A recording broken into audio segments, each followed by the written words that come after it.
Welcome to the Estate Professionals Mastermind podcast, a podcast for estate professionals who earn more, work less, and make a huge difference in their communities. If you get value out of this free content, be sure to check out ProbateMastery.com, where you can get live classes, access to weekly coaching, and valuable courses. To learn more, visit ProbateMastery.com. Now let's jump into this week's content. All right, let's get booted up. This is the Estate Professionals Mastermind weekly coaching call. If you guys are here for the first time, welcome. If you're here for the 99th time, I welcome you all as well. If you've never been here before and you're checking it out on YouTube, we do this call every Tuesday at 11 o'clock Pacific time, 2 o'clock Eastern time, and we welcome you all in. If you want to know a little bit more about the program, head over to ProbateMastery.com. ProbateMastery.com, a bunch of coaching sessions over there, trainings. We've got a certification course. We do this call for free every Tuesday. So we welcome you in to come join in the community if you get some value out of this. For those of you that are here, how's business going, everybody? I'd love to hear who has wins, who has challenges. Did anyone have any probate conversations this week that you'd like to share? I know Courtney Rollins has had some probate conversations. How'd those go, man? Oh man, it's smiling and dialing. A lot of people are picking up, and it's been going pretty well. I'm getting a lot of traction from just one of the follow-ups, but also the videos. People are calling in and asking questions about the probate related stuff. Just got off the phone with someone about 20 minutes ago who had a question about a probate taking place a couple of counties away from me, and there's property involved. So hopefully I'll be able to help her out. And it's always cool because I try to stay in my lane. I try not to serve or act as an attorney. A lot of the questions that I get because of the concierge approach and the YouTube videos are questions related to probate that's not necessarily related to the property.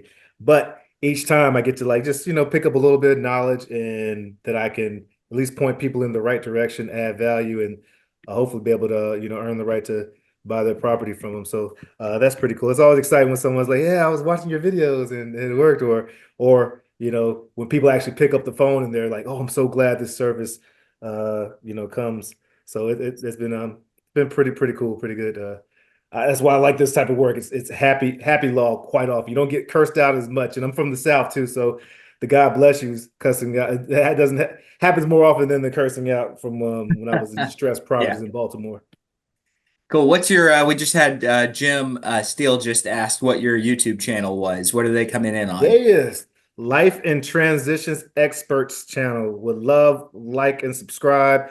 Would love to interview. I've interviewed several folks up here, Cam, and I'm trying to get you up here, Bruce, and David, and other folks. But just really leveraging you all's experience. It really helps me get attention on the work, and hopefully spread some attention to other people. But yeah, Life and Transitions Experts YouTube channel. Would love a like and subscribe, and any comments or suggestions. Life in Transitions Experts. So I've been on the phone with you a number of times, Courtney, and you go, "Hey, hold on, my YouTube phone is ringing." I think you've got different numbers for different platforms you have set up, and I've heard your YouTube phone ring a couple of times. I've even been privy to listen to a couple of those conversations, and people call you with all kinds of stuff. And the beautiful thing is if it's not specifically real estate related yet, it's a referral opportunity. We've been on the phone and they've said, "Hey, I'm calling. I got to apply for probate. I got to do this. What do I do?" And it's not a real estate question. And it gives you a great chance to say, "Hey, let me actually connect you to get that answer with my estate planning or my probate attorney." Well, guess what? Your probate attorney loves you. So want to encourage everyone, don't overlook the content portion of what we do. Prospecting and having conversations is probably number one. Content and having people find you is a close second. A close second, guys. Let's go to Angelica. You had a question. What can we help you with? Well, actually not. Hi, everyone. I decided to prospect to attorneys. I haven't done your EARN course yet. I'm still finishing up the other one, but I did a follow-up visit to two specific attorneys, and one of them, the receptionist or the gatekeeper, said, "Oh, I took in some goodies and stuff," and she's like, "Oh, wait, the attorney wants to talk to you." I'm like, "Oh my God!" I just freaked out. My mouth got dry, and I said, I was thinking, okay, well, what am I gonna do? What am I gonna say? So it was Yep. exciting, but yeah, I finally walked in.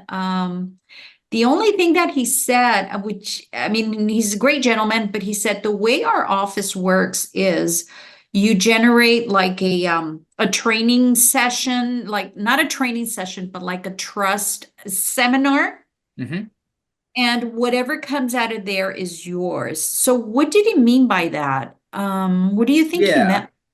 I love attorneys like this. So what he meant by that is you bring me your business and I'll make sure that you keep it. Now, uh, Ah, I think we would all prefer the attorney that says, listen, I'm going to send you people that you don't know. I get people that don't have an agent or an investor, and I'm going to bring them to you. We would all prefer that.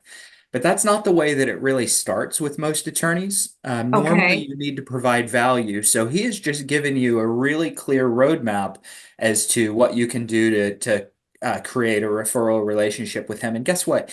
Maybe it never goes there. Maybe he never brings you a bunch of referrals, but he helps you cultivate the business that you already have.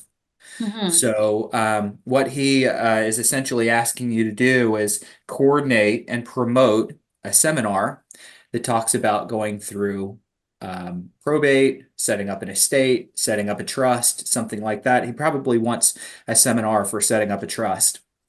And Right. and then those people stay with you. You know, it for me, it's an opportunity. I don't know, Angelica, if you're an agent or an investor, which one? Agent. I'm a Agent. newbie, really. Yeah. Perfect. Even better. It's an opportunity to engage with your audience. And the more you engage, the more excuses you have to engage with your audience, the more likely that is to come back to you, even if it's not in the form of a probate deal. It's just going to be a regular sphere of influence deal. So absolutely, you need to do that with that attorney. Another thing that I want to do with attorneys like that is interview them and promote their business. Why? They are searched, they are sought out by someone going through probate way before we are. Way before we are. You're going through probate. One of the first things that you go and look up is an attorney that can help you with that probate. Most people don't have an attorney, so they go look it up. So if you can do some interviews, maybe jump onto a Zoom and put it on YouTube or a website, and do a pretty decent job of writing the copy underneath of that YouTube video. Maybe you even turn it into a few videos based on the topic. If you do that, and they look up the attorney, your name is going to be the first agent's name that's connected with that attorney. So hopefully what you would do in creating an interview with the attorney, I'm hoping that your interview ranks higher than anything else that that attorney's done.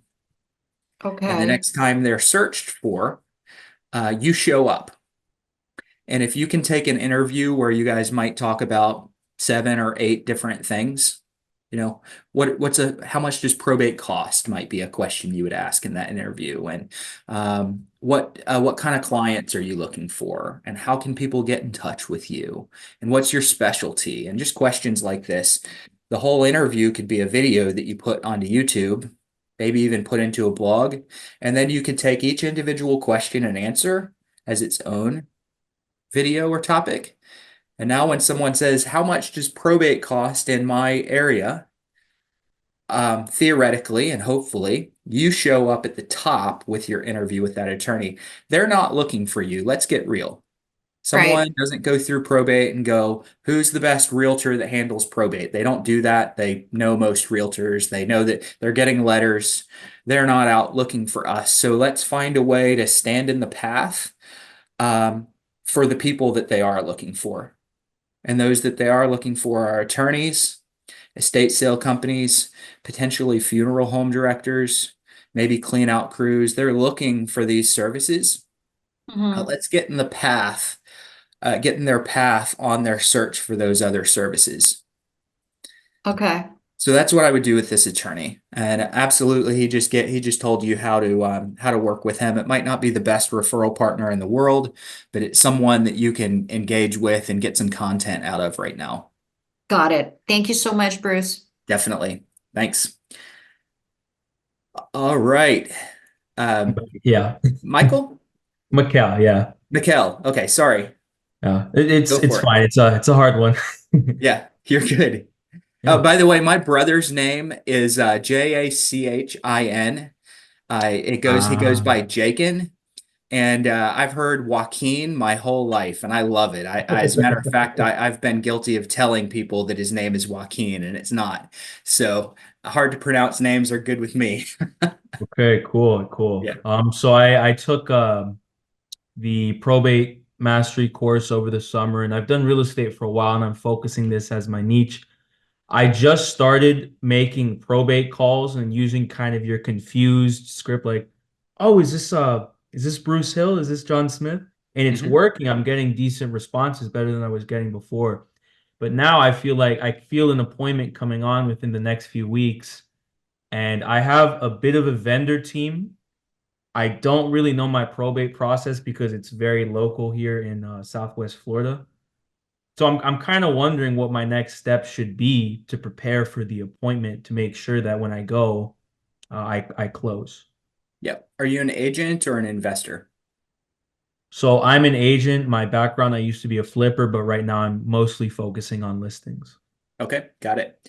Are you still capable and ready and prepared for someone that wants to sell directly? Yeah, so I do have flipper partners that I work with, so I will be making cash offers if they Okay, like that. outstanding. All right, so when you go into the appointment, try to go in without a whole lot of without a ton of a plan. Now, I want you to have a little bit of a plan, but when you get there, you're reviewing and you're looking for what I refer to as loose threads. I don't know what the family that I'm talking to needs. I don't know what the house needs. It might need a lot of work. It might need none.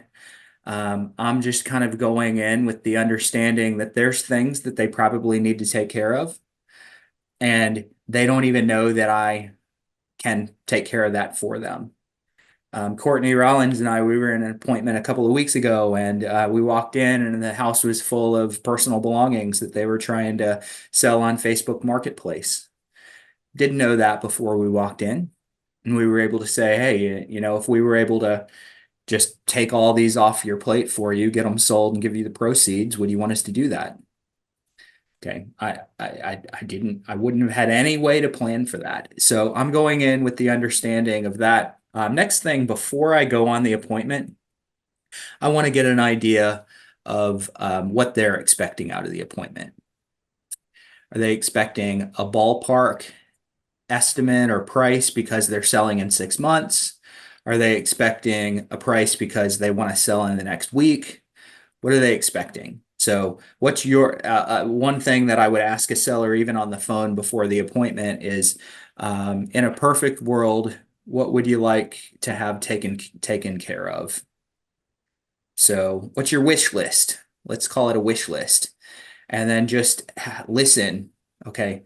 How quickly would you like to sell? Are you interviewing other people? These types of questions. And the wish list that they give you, that's your pitch deck. So I don't want you showing up with a slide deck or anything like that, but that's your pitch deck. They're going to tell you what they hope to have happen. Yeah, I hope to have this sold for top dollar in the next 30 days. That's what you're going to pitch on. I hope to pick an agent that has the lowest commission. You're going to pitch to how much net they're going to make. Okay. I hope to work with someone that knows how to market a unique property. You're going to pitch to the idea of marketing. I don't like to pitch to things that I haven't already been told. So I prefer them to tell me what's important to them. Okay.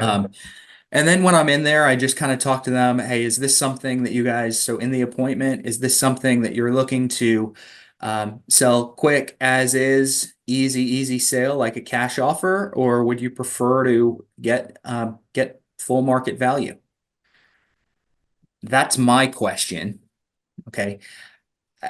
Who doesn't want full market value? Okay, that's my question because I generally steer them toward a listing. An investor might ask the question a little bit better. Are you looking to kind of put a little bit of work? If you're an investor, are you looking to put a little bit of work into this and maybe get a little bit more profit, or would you like it to be really easy? So how you ask the question can kind of Yeah, take it's them gonna down say, one path or another. Okay. All right. So once you're there, then I would just sort of tour the property and I would say, hey, you got 5 minutes, let's go sit at the kitchen table and or not 5 minutes, takes me about 15 or 20 minutes. Let's go sit at the kitchen table and let me show you how I normally would go about selling your house and getting you X, getting you what you want, and then present. Okay. All Thank right. you. Yeah, absolutely. Any follow-ups? Any other questions? Do I have anyone that does it a little bit differently? Love to hear other approaches as well. If not, let's move on. So other success. How many of you guys, Joe? All right, perfect. Go for it. Well, it's not a success yet, I guess. I'm actually kind of following up on the attorney thing yesterday. I actually had a second attorney email me back last night and ask me for more information about what I do and was willing to work with me. And one, I'm kind of wondering, do you have those questions for the attorney meeting that I had going tomorrow? And then also, what should I be presenting to the attorneys when I give them my prospectus or my packet of information of how I can help them? What's the best approach to breaking that down for them? So a lot of it depends. Do you have a brochure? And I haven't asked you that question before. Do you have a brochure or anything? Not yet, but the day is still young, so that could change before the end of it. Uh, when's the appointment? The first one, the lunch is tomorrow, and then Okay. I just have a follow-up email with this other one. That's unlikely that you're going to be ready for that by tomorrow. Not ready for the appointment, but ready with a brochure by tomorrow. So I would work on a brochure. I never want to. I don't ever feel the need to walk into a first meeting uber prepared with this crazy good presentation because a lot of times um, I'm there to create some rapport and some connection. And the way that I still, even to this day, would present to an attorney is, hey, I'm building this out and I'm looking to find out a little bit more about the probate process, find out about your practice, learn how I can refer you, and ask if there's anything that I should build into my practice that would help clients the most. So if you present it that way, it takes a lot of pressure off needing to show up and show them this polished program that they need. Um, I find that attorneys respond to that type of conversation way better than, hey, here's what I'm going to do for you and your clients, and this is why you need me. A lot of attorneys have these really big egos showing up and saying, hey, I'm a certified probate expert. And I hope you guys use the certified probate expert designation. Obviously, if you've taken mastery, I hope you guys use that. But when I talk to an attorney, I don't use that because me showing up as someone who's been through 20 hours of training and saying I'm a probate expert when the attorney that's been through law school and passed the bar and specializes in probate is not a way to win points. It's a way for them to be like, who the hell are you? Okay.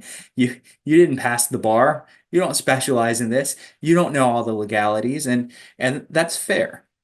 So I try to stay in my lane is I want to build a service out that helps clients get through probate faster, get attorneys paid faster, and ultimately can help provide you, the attorney, with more clients.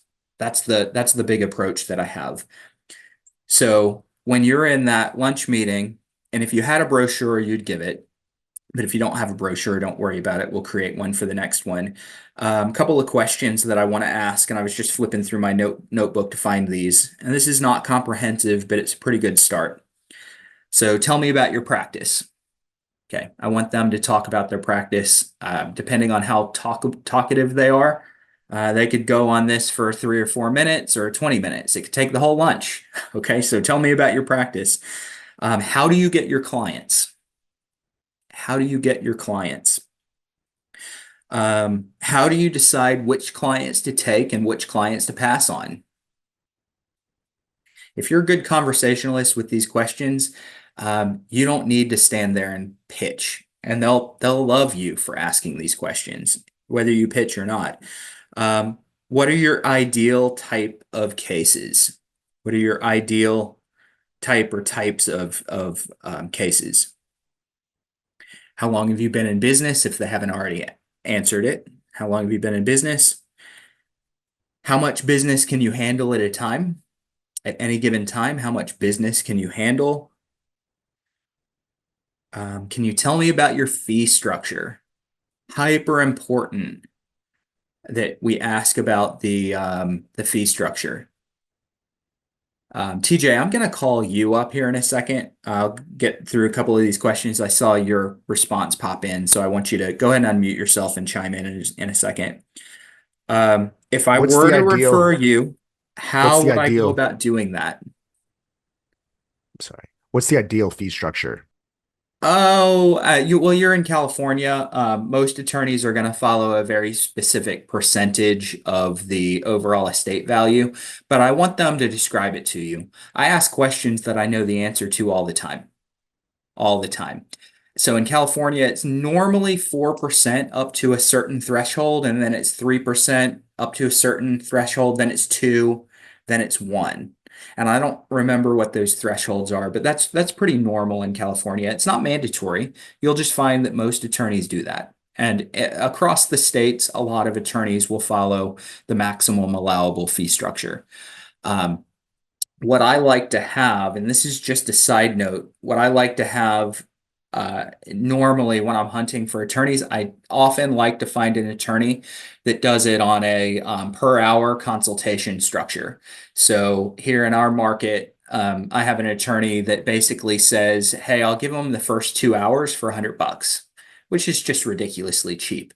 It's her way of showing real value, getting them on the right path. If they don't use her, then at least they're going down the right path. But it's such a valuable 2 hours that a lot of times they end up using her. So I like finding an attorney like that can just step in for an hour or two and consult for a low price.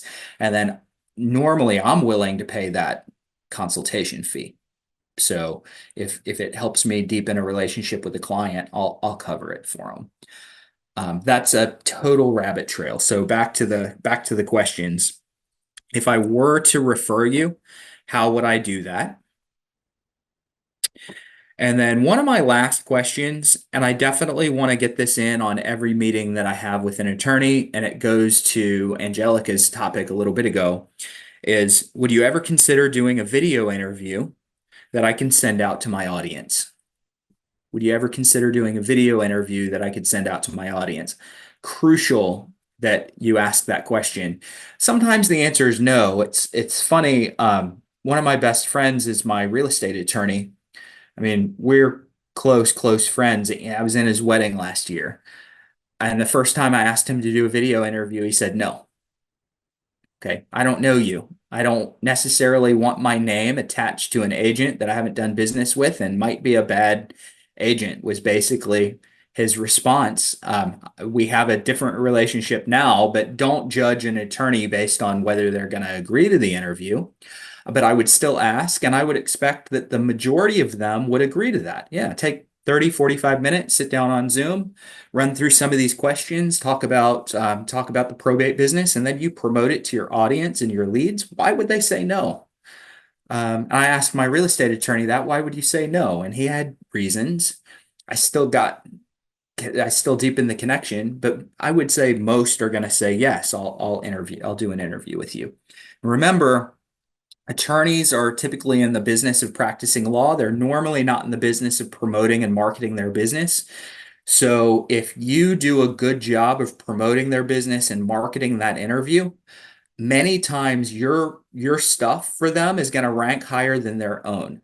And the next time they're searched, your face is going to show up way ahead of theirs, especially if they don't do a ton of marketing of their own business.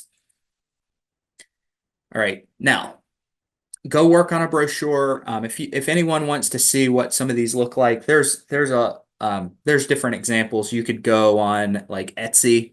There's some people that have created trifold brochures for the probate business. I normally like to go to alltheleads.com.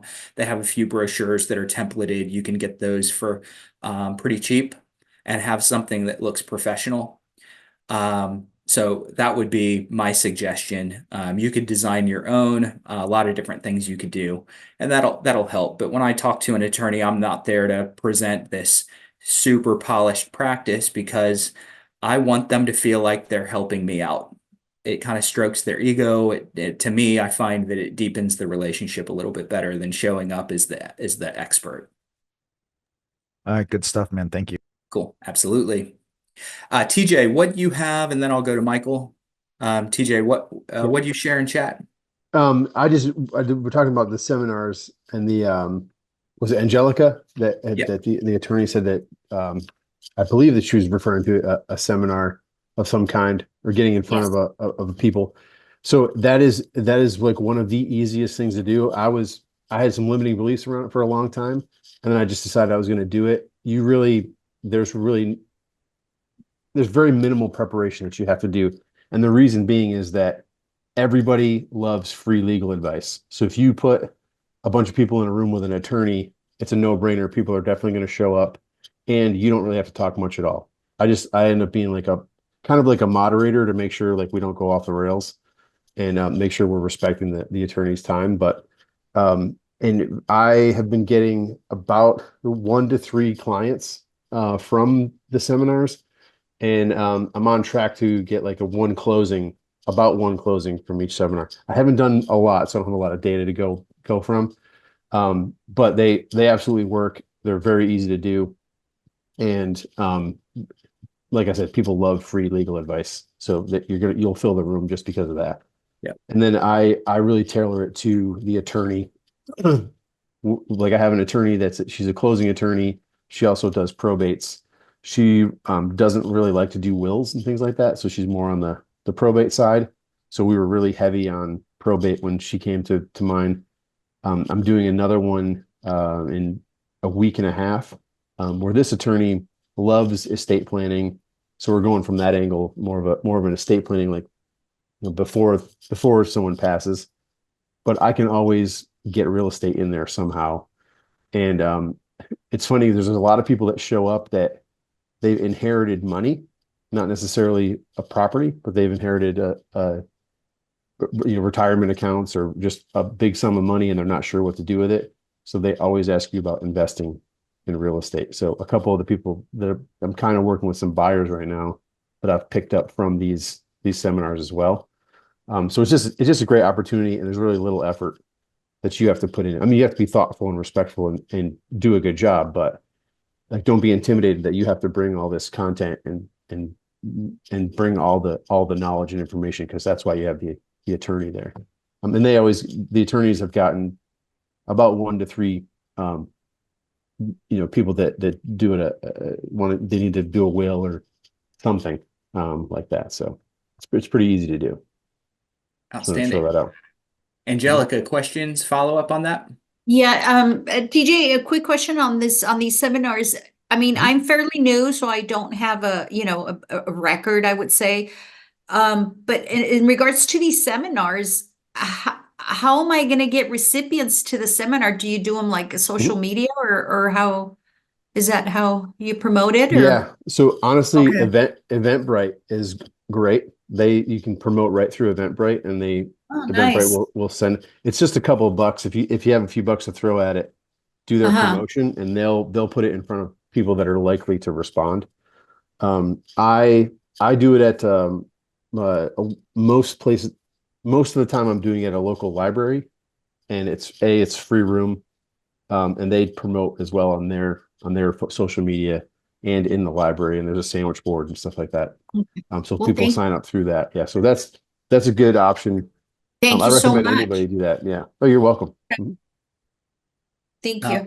You should also send it to your sphere. I love the idea of Eventbrite. Meetup.com would be another way to do it. So I would suggest organizing it on Eventbrite. So that's where people register. I would also promote through meetup.com. I would find any event platform out there and, of course, send it to your sphere of influence as an excuse to communicate. If you don't have a big sphere of influence, definitely work on that. We were coaching on that a few days ago. Um, Essentially figuring out how big your sphere, your connected sphere of influence needs to be to generate a certain amount of income. So I definitely want you working on that a little bit along with probate if you don't have a lot of local connections. But they should also all get an invitation. And I would think about also sending it to a probate list. Now, understand that your probate list, it's too late for the decedent. Okay, but the people that are coordinating and managing this, they may want to show up for themselves and to learn how to avoid probate with their family, and probably a chance to also connect with an attorney that, and especially if this attorney also does probate. And I don't know if he does, but if he does, it would be a chance for them to show up and actually meet a probate attorney, um, under the understanding that he's presenting on a different topic, but maybe they have a chance to meet him afterward. Great. Thank you for all the info. Absolutely. Michael White, I think that's Michael. Is that you? Yeah, that's me, Bruce. All right, cool. This is going to be a weird one. I'm sort of putting this one out to the whole group. I need someone that buys and sells airplanes. So I'm going to haven't Googled it yet. I'm sure I can find an airplane broker on Google. Planetrader.com. May already know somebody. It's a really, really good question. And Andy's hand went up. I don't know. Plane Trader, I've been a casual follower of the aviation industry for a while. I've even started ground school a number of times and never finished. But there's several places for that online, several good places. I've seen planes on Facebook Marketplace. Yes, Joseph. Andy, what do you have? I was going to say, you can go to a local small airport, and those folks sure like to talk about airplanes. So they'll get you to the right person, definitely. Yeah, that's what I sort of figured. That was going to be my next step. My first step was go to the local airport. I just thought I'd put it out here in the group. Maybe somebody was a pilot or something in the group that might know somebody. No, I've sold a Learjet for 1.2 million by auction. So I just throw it up online and go for it. Wow. Wow. Okay. You don't have to be licensed to sell it. You just have to be a licensed auctioneer to sell it. Are you a licensed auctioneer? Yep, for 20 years. In North Carolina too, Michael. Yep. All right. Yeah. How would I reach out to you, Matthew? I'm all over the place, but I'll put my information in the chat. Okay, that'd be great. I appreciate it. Cool. Awesome. Do that. Just in case anyone is interested in aviation, it's tradeaplane.com. I lied, not plane trader. Tradeaplane.com or controller.com. I browse this stuff all the time casually, and who knows if I'll ever get a license. So listen to the people that have sold them before, though. All right. What other questions? Who else has had some success? What have you guys been doing this week? How many of you all have been on the phone, and what are you encountering? Any topic. It doesn't have to be on the phone. My bad. I was trying to raise my hand. Oh, never mind. Let's go to Andy first, then Reine, then Cam. I spent pretty much the whole day up to this call on the phone. Couple good ones, couple not so good ones. But last Friday was a great situation. I got a call from a woman all the way across the country, replying to one of my letters. She said her parents were near me. She's 3,000 miles away, and she needs help with stuff in a storage unit to get rid of it and liquidate it, but it's not worth it. She's trying to figure out if it's worth it for her to fly across the country to do this, take the time out to do it. Both of her parents are gone now. So not great on the real estate end of things, but good for reviews. That's what I'm going to leverage it for. Obviously, you get a good review out of that one if I do even a half decent job. So, but it's just proof of that letters do work. Yep. And it's also an opportunity. One of the things we talk about in Probate Mastery on session 5 is how to monetize your leads. Reviews are a form of monetization. Helping navigate and manage probate for a fee, not on the legal side, but is a form of monetization. Buying antiques and cars and things like that could be a form of monetization. The biggest form of monetization is you sending a referral to someone who helps with something that you don't, and building that goodwill with a referral partner or vendor. So I want to highly encourage you guys to capitalize on the opportunities like Andy is doing right now. You've got a person that wants to talk and needs help, and it doesn't always have to be real estate to benefit your business. I've bought cars before. I've taken cars in lieu of monetary commission. There's all kinds of ways to connect. And one of the big things with monetizing your business is once you start generating those referrals for your partners, they may even contribute and start spending money with you to cover or co-market with you. It feels really good to be able to do a lot of marketing without having to spend much of your own money on it. So Andy's has taken a big step to that right now. Good job, Andy. Thank you. Reine. Hey, Bruce. Win for me this last week. I hit 10,000 views on my YouTube channel through shorts. And just so people here know, my videos still aren't very good. They're not. Maybe they never will be. But I try to make each one a little bit better, try to get a little bit better with the editing. And now that we hit the and it's kind of interesting how it's working, because I've been working with Bill to shift my focus to social media rather than the phone calls. And so the people in Probate Help Desk Facebook group, they come up with content. I usually make a YouTube short out of the content ideas that they submit. I put it on YouTube. Right now I'm getting anywhere from 300 to 500 views per short. And so that, Facebook gives me the content, YouTube gives me the views, and now I'm starting to get some of the people on Facebook that are asking for referrals. So I'm doing some deals across the country now. Content's fantastic, by the way. Oh, thank you. It's funny. Agree.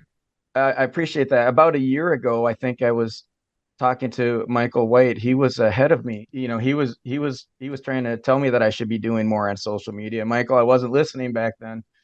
And you were right. I'll give you credit. You were right. And I agree with Matthew. Your content's really good.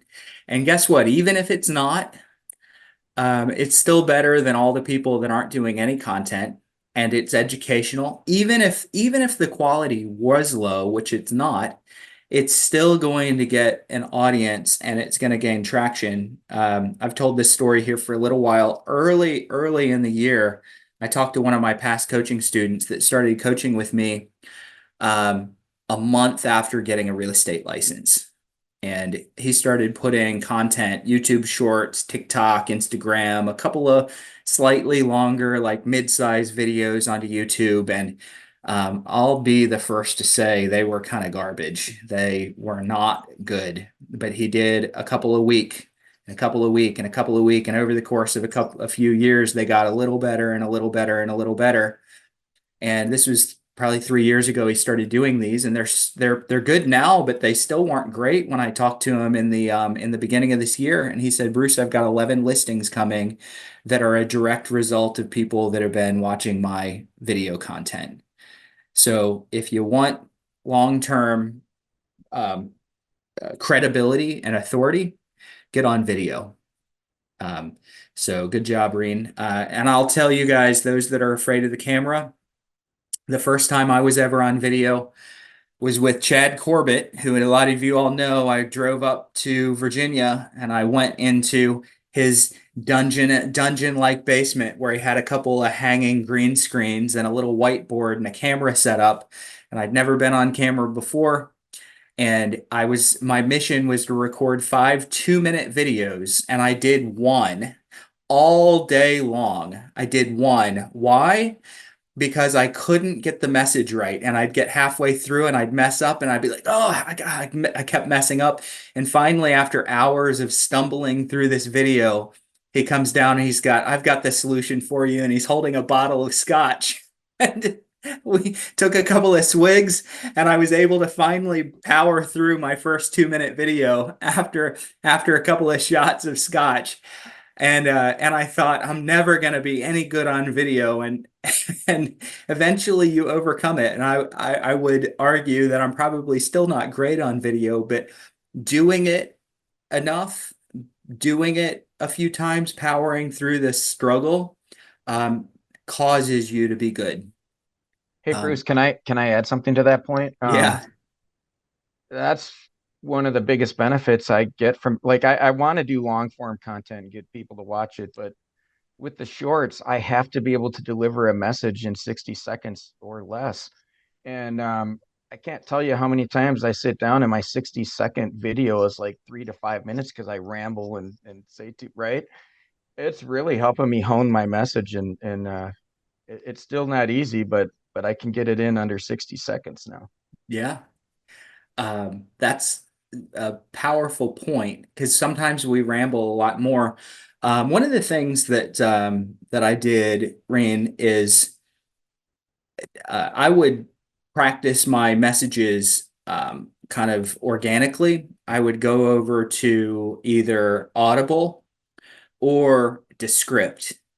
So Audible is strictly a podcast software. It just records what you're saying, and you can listen to it and you can see how long it is. Really, really important, because you've got a message that you think is 60 seconds long, and then you record it on Audible and you're like, I nailed it. And it finishes rendering and it says 3 minutes and 49 seconds. And you go, where'd that come from? That's not clear at all, not short at all.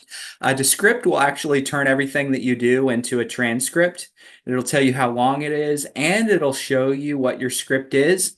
And it'll be like, and so, and then what I want to do is, and you see this whole script, transcripts full of the word and and you go, man, I'm really sloppy with this. You can practice it on those and get it to the time frame that you want, and then jump over on camera. And I'll tell you, it's super easy on camera once you've seen what your dialogue looks like and the length of your dialogue on just a simple audio version. It's really easy to practice on audio and then move to camera once you have your message honed in. So cool. Thanks, Reine. Frankie, what do you have?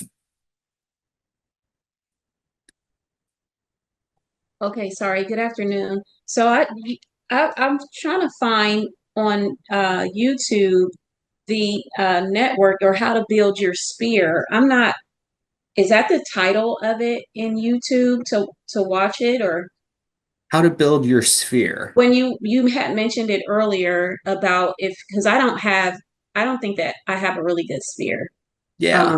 For what I want to do. So, is there any content available to learn how to build a proper sphere?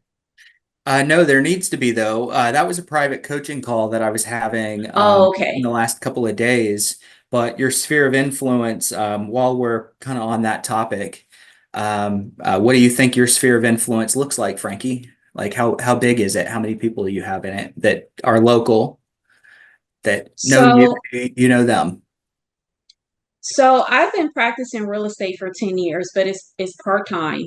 Mm-hmm. So my sphere, it consists of investors, investors and first-time home buyers.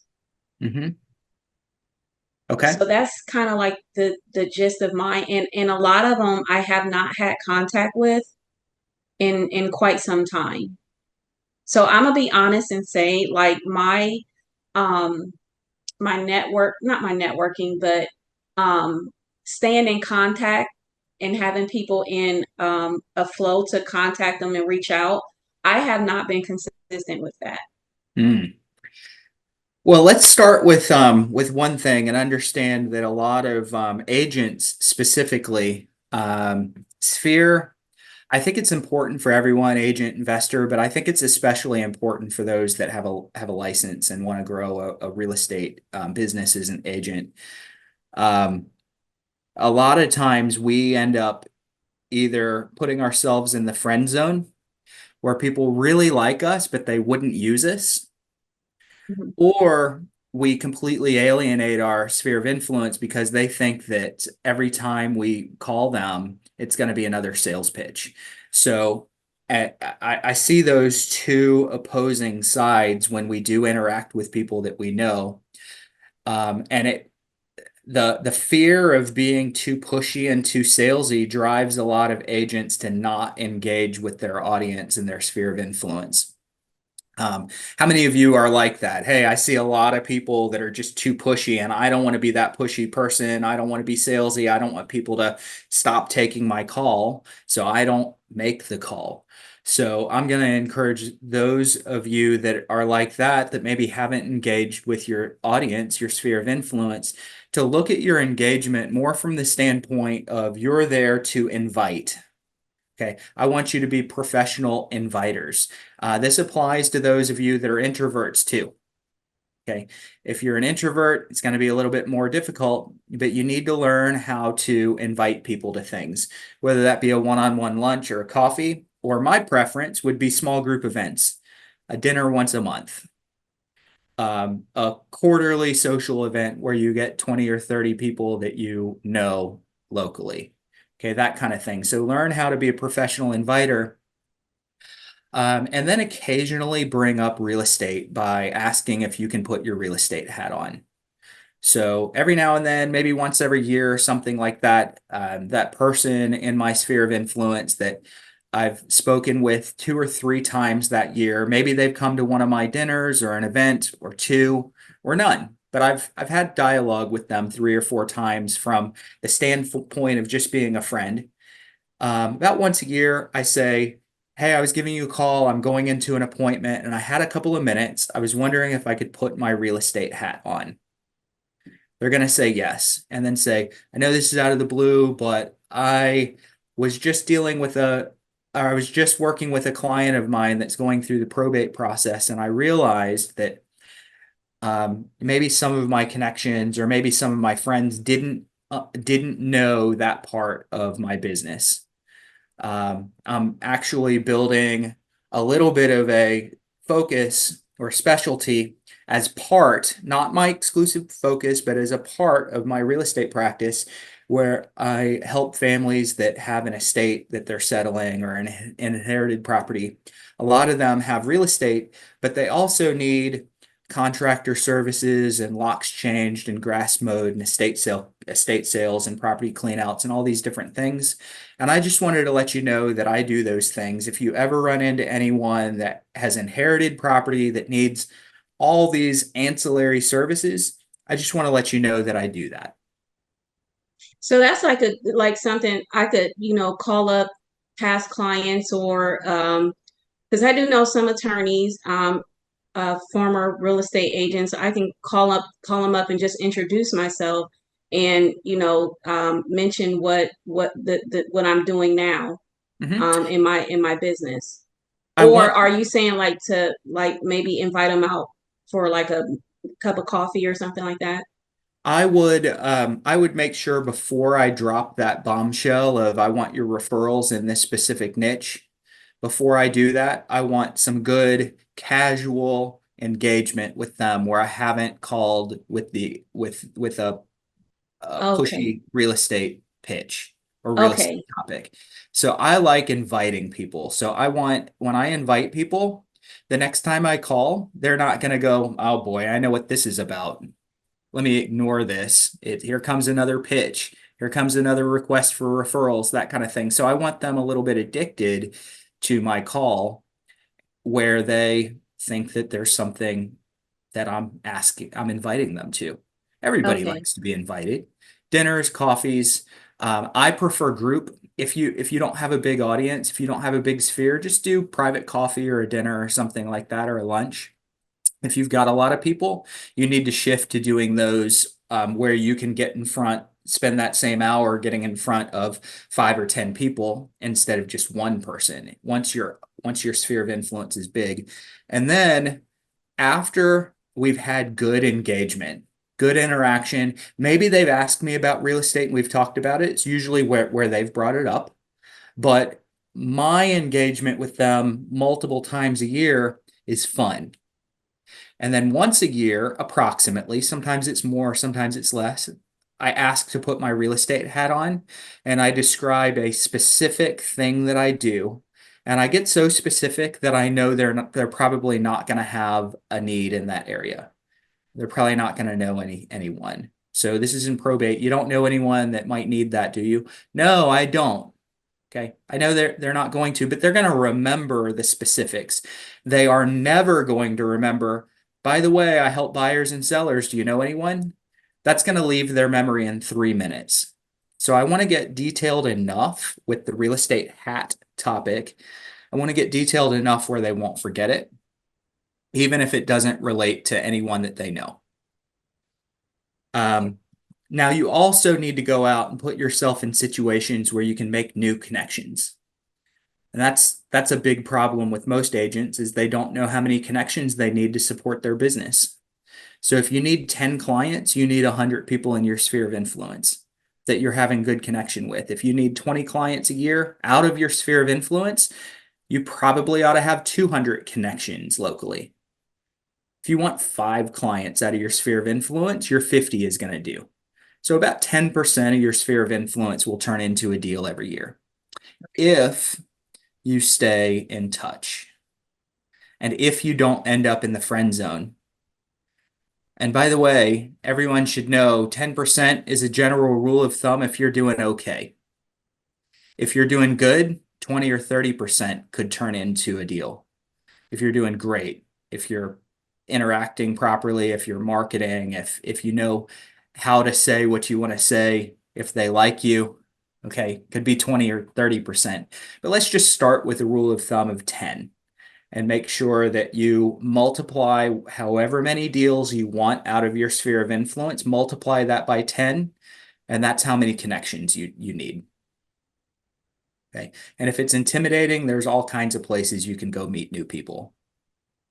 Tons of places you can go meet new people. And then, of course, you're going to have your niche like probate too. Okay? Okay. Thank you so much. Absolutely. All right. Got a couple more minutes. Any other questions, comments? Anybody run into any challenges this week that you need to brainstorm on overcoming? Wins? I have a question. Yeah, go ahead. Hi, this is my first time joining, but I've been following you for a while. I just wanted to say, how do you, because we talk about the external objections, we talk about the conversations that we deal with clients, we talk about the stuff that we encounter in the field, but like, how do you deal with like the battle of like within yourself, like as like confidence, like how do you ascertain or get to that level where you know that you're the best solution for this client? Like, because like we talk about like how like, you know, clients could be like, no, I don't want to work with you or whatever, but like sometimes like they can sense like they can sense either you're too hungry or they can sense that you're unsure, and that's exactly like why you don't get the close. Like how do I fix that? Great question. I am going to give you my answer, but I want to know from some others of you that have either fixed this or you've learned how to fake it, how you did it. And by fake, I don't want anyone to be fake, but there definitely can be an element of fake it till you make it while you're learning. There can be that element. But if you're here and you feel like that was you and you fixed it, I want to hear how. Let's go to Andy, then Michael, then Cindy. I'll answer your question to wrap up, and I'll answer Markeller's question as well. Yeah, I say just keep going at it, and you get better and better with each call, more confident when you talk to people, and you learn more when you go through, and that's how you gain the confidence with it. You're going to have to be, accept that you're not great at the beginning, and just keep powering through, and you'll get better and better. And it's a long road, it's uphill, but when you get those little wins, when you have the right answer for somebody, and when you can, put them on the right track and everything's going fine, it feels great. Just keep at it. Mm-hmm. Yep. Michael. Yeah, you just have to realize that making phone calls is rejection heavy. You're going to get rejected, and you just got to develop a thick skin and just let it roll off your back and just keep going. And when it gets to the point where you can't take it anymore, you just quit and then go find another way to do it.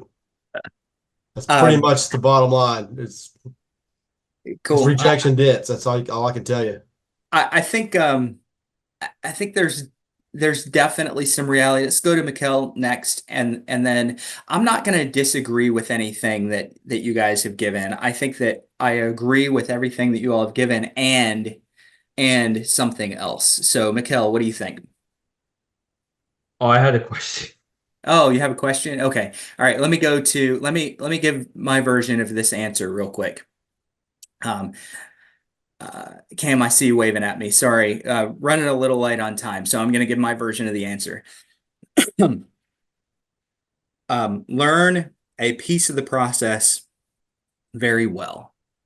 You're not going to learn the whole process, but learn probably the most common piece of the process really well, and learn how to teach it.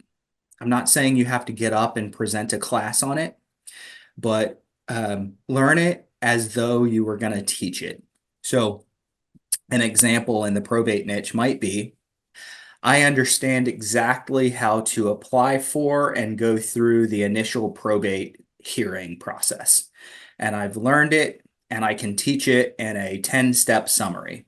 Go to the courthouse, take these 5 pieces of paper, fill this application out, talk to Jane, book your probate hearing, go to the probate hearing, and present these 4 documents to the magistrate. Okay.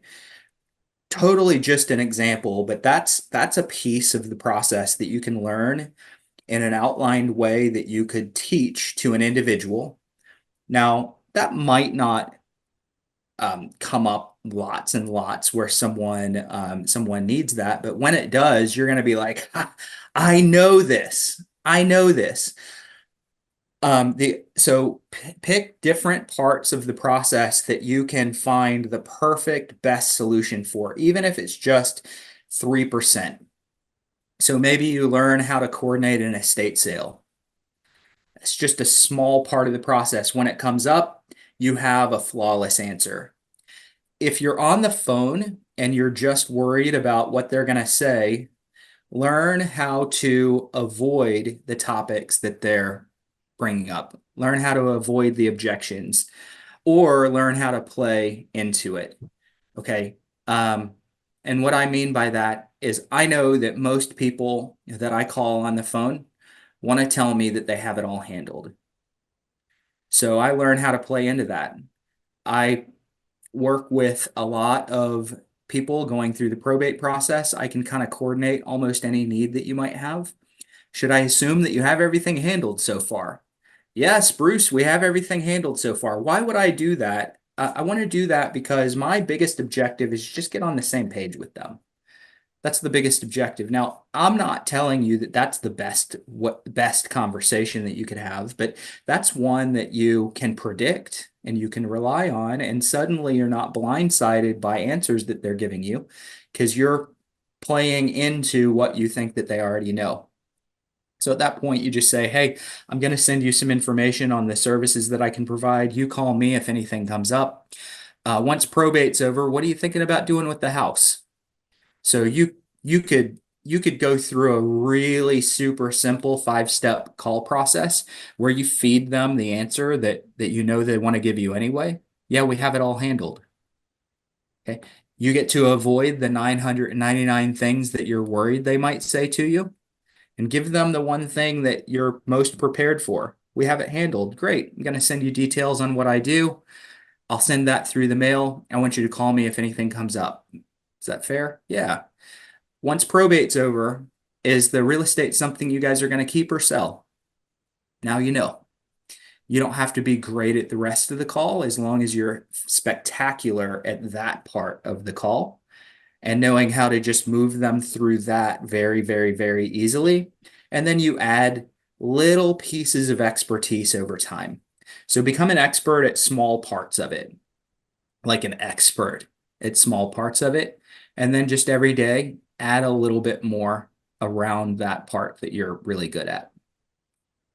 And then definitely be willing to fail. Everything that everybody else said is 100% true. Sometimes you just have to put yourself out there even when you're not super confident and be willing to fail, because failure is where you're going to grow. If you don't fail, you won't grow. All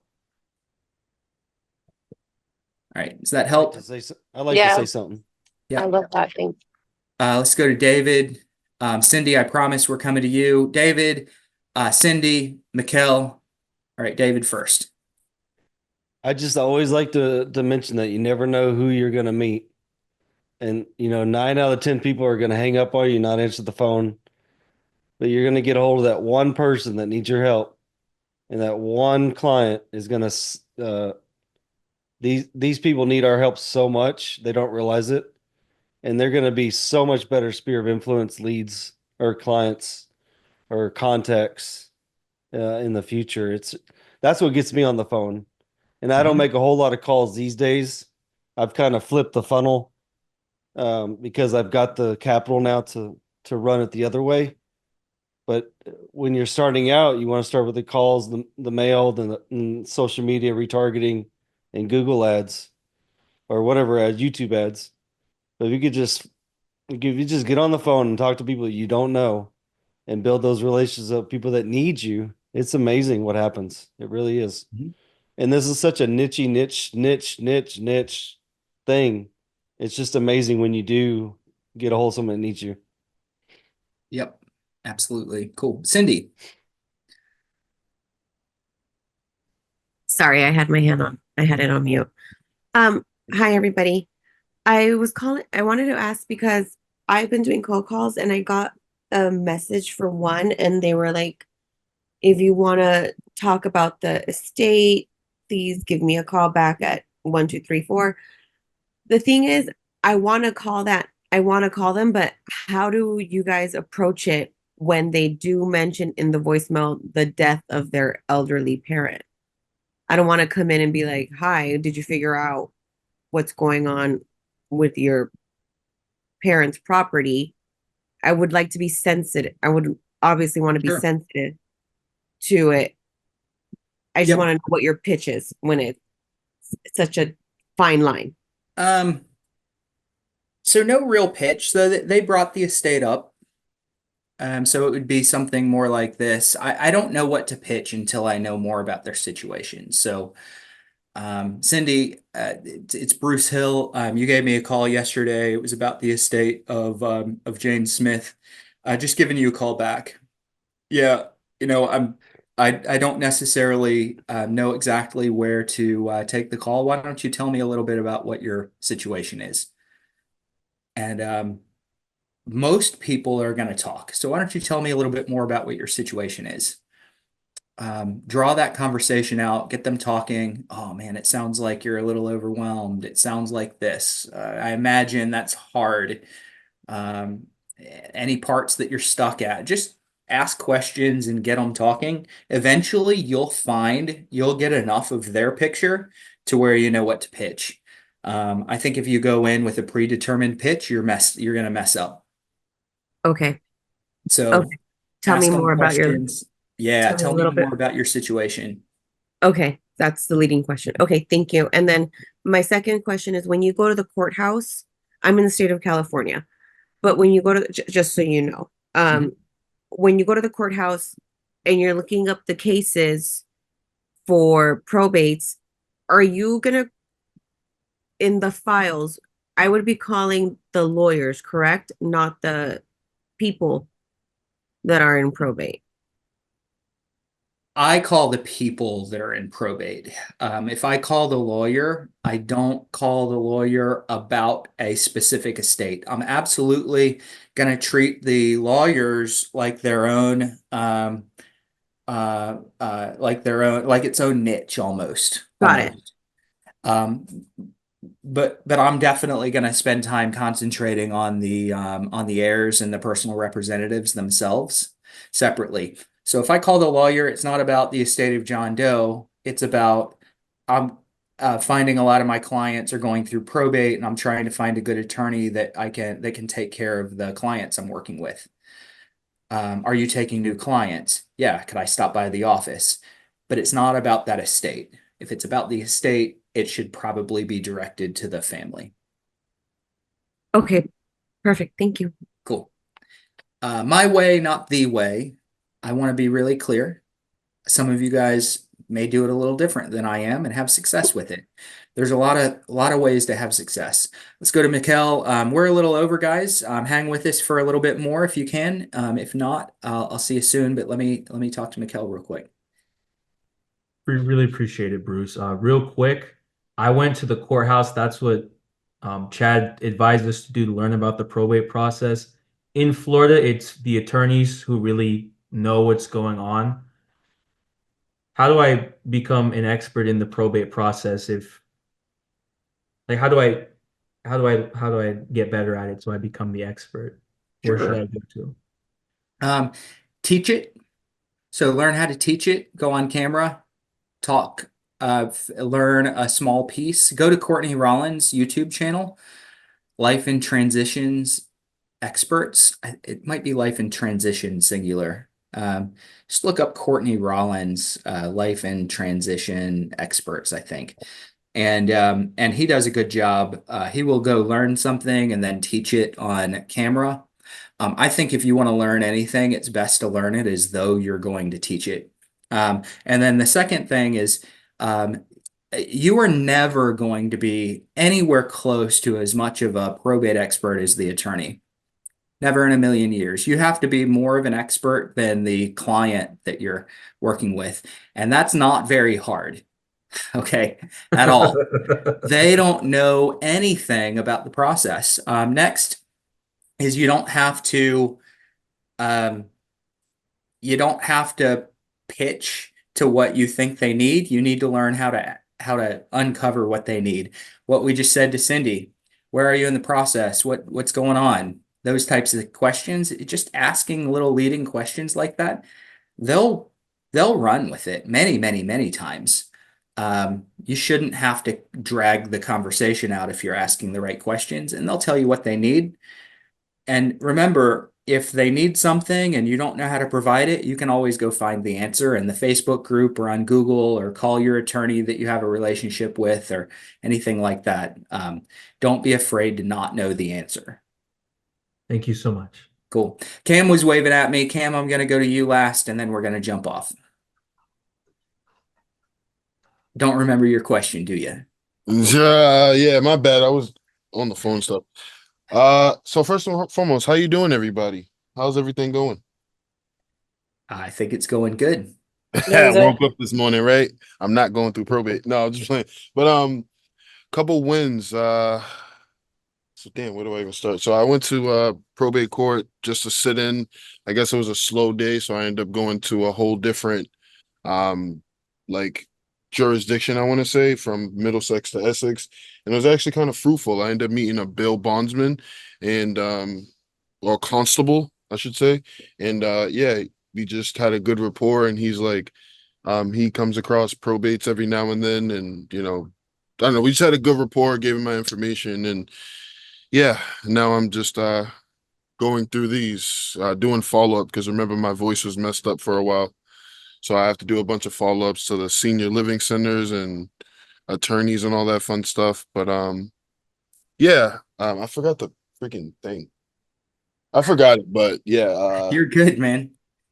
Just Action. That's what I'm taking from this is you are taking action. Oh, yeah. even when you don't necessarily know exactly what's going to come out of that action. We don't need to know what's going to come out of an action.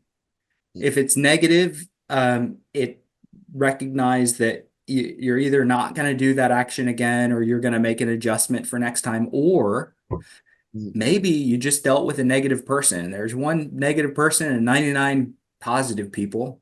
So if something doesn't go your way, it doesn't mean that it's a bad thing that you did. If it doesn't go your way a whole bunch of times, make an adjustment. And if your adjustment doesn't work, make another adjustment. And if that adjustment doesn't work, move to something else. Speaking of that, I go into the funeral homes, just whatever, introducing myself. Whatever. I got a bunch of cards. I'm just calling back. And then some lady, like I'm talking to her and, I'm giving her the concierge approach.